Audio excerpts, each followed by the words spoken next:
Hozir sizlarga masofadan boshqaruvchi samolyotning asosiy ishlash mexanizmini tushuntiraman. Bu yerda bizda asosiy motorimiz, ya'ni samolyotni harakatga keltiruvchi motor, bu hozir ishga tushirsak qochib ketishi mumkin, shuning uchun yopishtirib qo'ydik.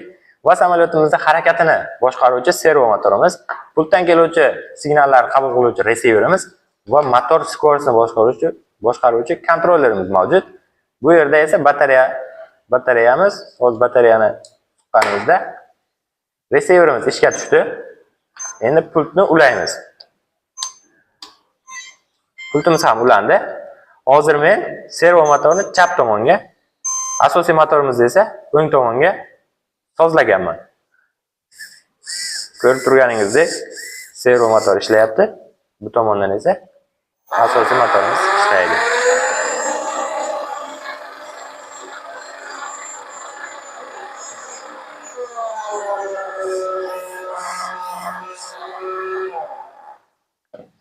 Video qiziq bo'lgan bo'lsa, like bosishni va kanalga obuna bo'lishni unutmang.